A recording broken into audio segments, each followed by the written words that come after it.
What's up, YouTube? How's it going? Pope Cerebus with a pretty fun mighty haul here on the weekend. Just want to mention that today's music is by Cameo. Word up.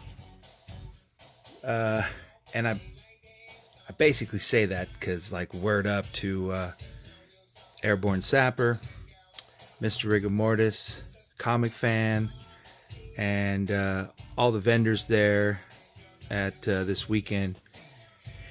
Well, I mean, what can I say, man? I was totally stoked to get to meet Mr. Rigor Mortis and Airborne at Frankensons this week, and that's exactly what happened. And let me tell you, coolest people I have met in a long time. So they certainly do add or give much props to the individuals in this community. So, I mean, I could hang with them all day, every day. So it was cool. If you go and see the Rigor Mortis video that was just dropped, I gotta say, man, that's a pretty much a setup breakdown of how everything went down. I think I'm just gonna run through some books and maybe tell some stories, perhaps. I don't know, but there's a lot here. I'm real glad that that Rig got a chance to get some cool books. He was definitely digging, but on another level in tension, because he's going to Long Beach Comic Con this weekend. So he did much better than I did. I guess one way to look at it is, if every book in there were $5 and every book in there were $2, and this one here was $20, I guess that encompasses what I spent. The amounts didn't break down that way, but I just found it interesting that I quick calculated that. Anyway, let's start real quick here. These are in no particular order. I did not keep these in purchase order, but this is the independent stack, which is mighty low for me. As a matter of fact, other than this Popeye #1, which is a swipe to Action Comics, I'm really stoked to have Popeye #1 from IDW. That was cool. Beyond that, shout out to Jason at one of the booths at Frank's, where I was able to integrate the first 12 issues of Lazarus, and I believe I got it for $20 or $25, because it's funny, every time I kept going back to the booth, the amount kept dropping. Yeah, let's do $80. And then I said, yeah, okay, just, you can get me that $75. And I came back and he goes, 70, right? And I'm like, hey, whatever you say, man. So, now this isn't all the books. This includes the fact that just like a day or two before, I ended up finding another copy of Lazarus #1, which I'd been searching for a while. And I showed that I had also gotten the Midtown #1. So I got issue 2. And then I did have this book before, the PX special #2, which I thought was really cool. And I also had a copy of #3. So I got multiples of the first 3 Lazarus now, and I'm stoked. I went from none to just an abundance. This is awesome. Issue 4, issue 5, 6, 7, 8, 9, 10, 11, and 12. And let me say, all of these are in absolute stunning shape. At probably less than $2 an issue. All right. where should we go here? Let's just go for the middle. This here came from McFly's Comics, and let me tell you, that was some of the coolest hanging with an actual owner that I respect. Oh my God. Just a guy that's been putting his work in and is just having a good time. He was happy to keep the doors open for us. We were just sitting there talking, having a good time, talking about movies or whatever, and talking books, and just really excited to be in a shop that was accommodating. Good God. Like you have to search for those nowadays.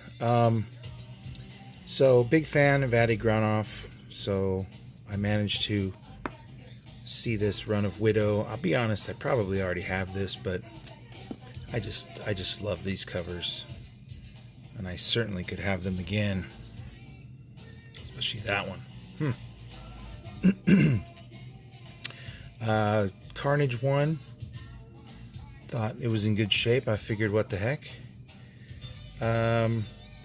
Because this was a Max series and Max was not reprinted or overprinted, these Dead of Night, Werewolf by Nights, which has some pretty cool covers, I thought was an interesting grab since it was under the Max imprint. I don't know, probably cool. I'm still trying to put together a Doctor Strange Oath run in floppies, but this one here happens to be a Halloween Comic Fest edition. Now, this book right here, not only was it a gap in my Thor run, but this was a book that's also embossed. And I just recently showed an embossed Batman. And let me tell you, when I say this book is stunningly cool, it's mint and it's awesome, and I never thought I'd find one. Most of the ones I find are all spine ticked up and something's wrong with them. So you have that cardstock embossed cover. Not here. Very happy to have found that. Just grab this Nom cover because it seems so bright, and I don't know, it's just a really cool scapegoat and just a really cool image. I could have actually come across an entire run of NYX with the first appearance of X-23, but it was a little much, and I actually found more NYXs. I don't know why I didn't pick them up. I only ended up with number 2. This book, which I've already have a copy of, but I thought, oh, what the heck. I find out later that it did have a little bit of a rough spot, but nonetheless, still a key issue. Almost in tribute to Mr. Rigor Mortis and his love for Sam Keith, I had to pick up Venom. In fact, I really want to find the rest of that run too.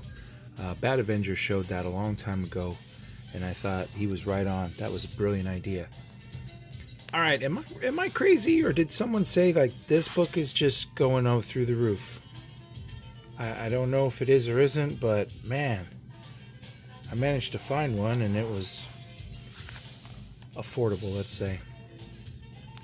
Probably the only disappointment of the day. This here was going to go a long way to complete a Captain America Brubaker run, because I was missing issue 11. But when I get it home and I pull it out, I find out I wasn't as lucky as I thought, because this book was kind of rough. It's in rough shape, so it doesn't get a backing board, and so I might have the story, but I still will need to find an issue 11 someday. Turns out this book isn't really that rare or even expensive or nothing, but I just love the cover, so alright, cover pricer, Venom. And then also at this last store, I did manage to find a run of Squadron Supreme with that beautiful issue 2 cover. 3, 4, 7, 8, 9, 13, 14, 15. Stop by KRS Comics yielded a trade dress black cover Delato. Only reason I bought it, it was the cheapest thing KRS had. So, and it was the last one. They didn't have any more trade dress after that. It was all more expensive Virgin. So, I didn't like the Virgin cover. I kind of liked the trade dress. So I was really happy to pick up that Delato Amazing #1. Did manage to pick up another copy of X-Force 11. I recently got a very nice package from Joker M21 from New York Warriors. Actually ended up buying one from him and ended up finding another one on this hunt today. I didn't find an issue 1 ROM. I found a bunch of other ROM issues, but this was the only one I actually bought, was the Galactus on the cover of ROM. Yeah, what the heck.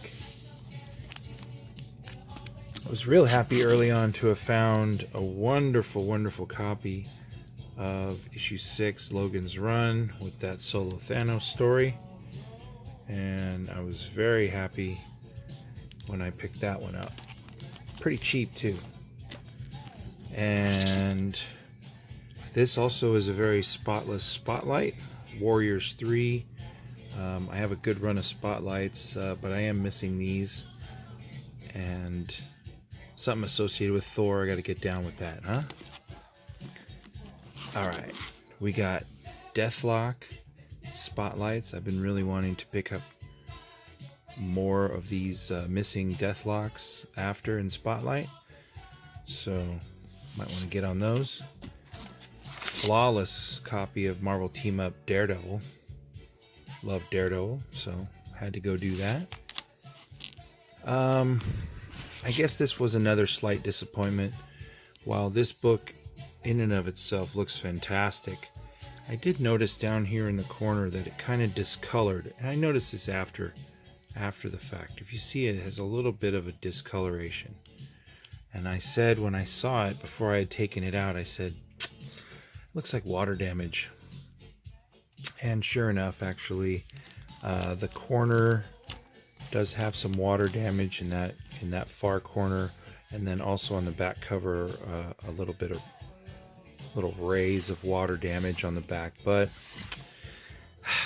that Strange Tales completed my brother Voodoo Strange Tales run, so perhaps I was just blinded by the possibility of completing that little chunk.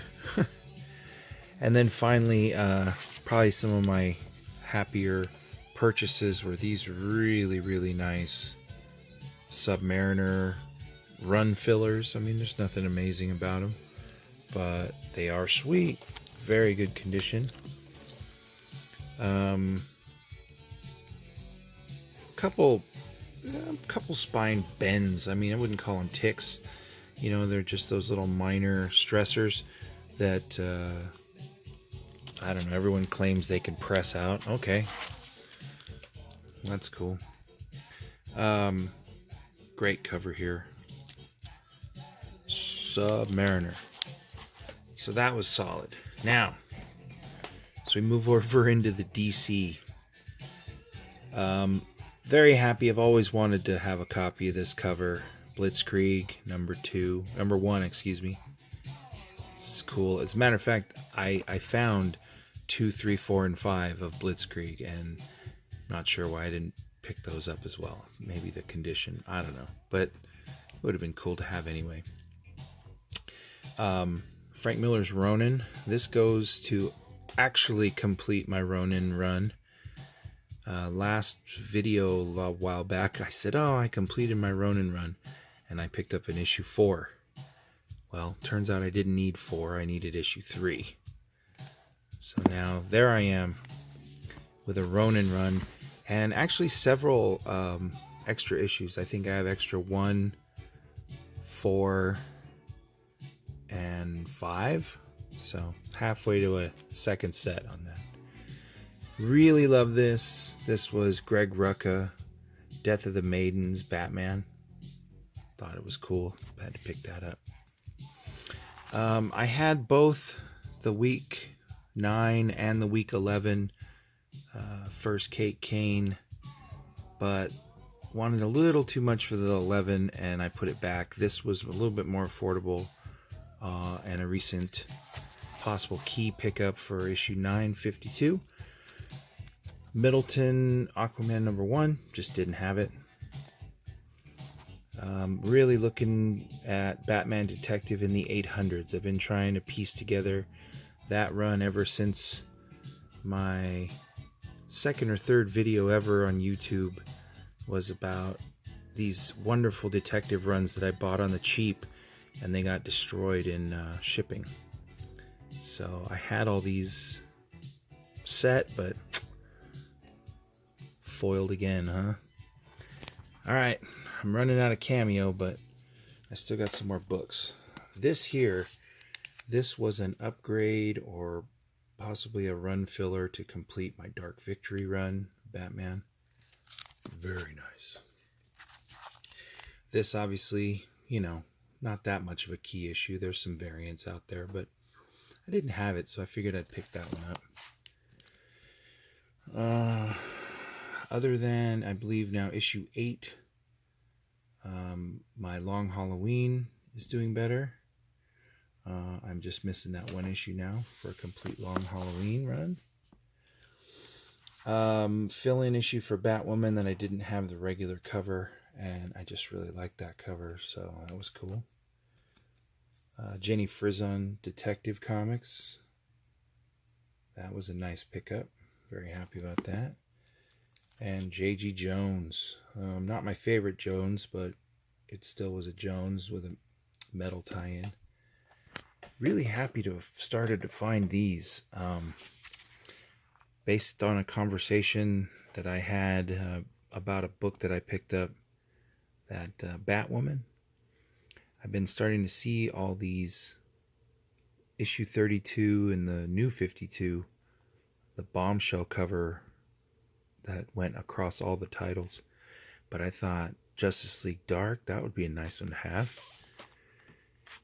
More Jones, some J.G. Jones on Wonder Woman in the 200s. And I've been actually wanting to pick these up. And here I got 4 good examples of J.G. Jones. I just love J.G. Jones, man. What can you say?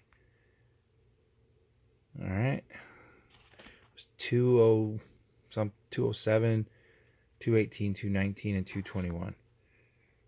Missing issue in my 52 Wonder Woman run. Issue 29 and 33. And then the only one I was missing in the back half is, I think, the issue 39. What I'm really missing is the black and white 1 in 50 or something like that. If I can grab that, I'll have the whole black and whites run. So that was good. And then I just saw this cover and it just was, I just thought it was really awesome. It's Wonder Woman Annual #1. It's a Finch cover. But I saw that and couldn't put it down. I think even the price that was written on it was $2 less than the actual cover price. So that was a no-brainer. Alright, and then some of the cooler stuff that I got. Overall, I was really happy to have found 655 Batman, First Damien. Beautiful shape. Absolutely gorgeous. Yeah! The only thing that would have been happier is if I had actually asked what he wanted for the variant, but I didn't. I was made an offer on Gotham City Sirens #1. There was a little much for me, that first one. I found 2 other copies throughout the store, and every time I found another copy, the price listed dropped $10 more. So I could have actually had a Gotham Sirens #1 for $50, but I passed. No surprise, I really want the J.G. Jones cover. I was really happy and lucky to have found this one, the 49, the Wonder Woman Neil Adams variant. I just think that's a quintessentially cool cover, and very stoked about that. More J.G. Jones. This was the last book I bought of the day. I was so stoked to find this, man. Love this idea, this cover of Batman and Robin, J.G. Jones from Reborn. I was so stoked to see that. And then the one book that I thought, no way. No way. Because the store owner was going through the books and he landed on a frame cover from The Son of Hulk. Really cool, beautiful, artistically rendered Galactus in the frame cover.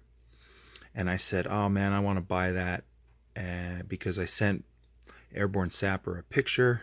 I said, hey, are you missing this? And he was like, whoa, where'd you find that? And I said, don't worry, man, I'm going to get it for you. So he's going through my stack of books, and he gets to that frame cover book, and he goes, oh, well, this is a variant, so I'm going to have to charge you for this. And already in my mind committing to the fact that I was going to get it, it really didn't matter what price he said, I was going to get done. The problem was, or not the problem, but the sheer fact was, he looked at this book and goes, yeah, $2, and just dropped the Power Girl on the stack. And I was like, okay, wow, that's really cool. So whatever, I'll just chalk it up towards what he charged me for that, for the frame cover. And I'm not even gonna sweat it. But those last few books definitely, probably normally would have equaled what I spent on the whole thing. But all in all, as you can see, it was a pretty fun day. If you add into all these cool books, which really to me is only half of that day, finding a bunch of cool books, as you all know, is great. But to be honest, finding great human beings is even harder. And as far as I'm concerned, all the YouTubers, Comic Fan, who I dug shoulder to shoulder with for about 5-10 minutes, we were just joking and having a good time. It was awesome. Airborne, I remember also flipping him Strange Tales 170, the second appearance of Brother Voodoo. And I was glad I saw it, but I have a copy, and I immediately handed it to him, and he was like, nice. So I mean, it was just a fun day, enjoying comics and laughing and having a good time. And man, we got to do that again. We certainly should make some sort of date or some yearly event, or something even cooler. And finally and lastly, to Mr. Rigamortis and his brother, I mean, you guys are awesome, man. I could totally hang with you guys all day long. Had a great time. You were the kindest, nicest guy. I mean, everybody knows that, but I just want to say it publicly. And then had a great time hanging at all the vendors that I was introduced to and took around to. That was really cool. Just taking time, walking around, having fun. And then, of course, the last hang right there in Huntington Beach at McFly's Comics. It was great, man. All in all, can't complain. What an awesome day. And thanks to all, and thanks to YouTube for being here and getting us all together. All right? Cool, man. Pope C. See ya.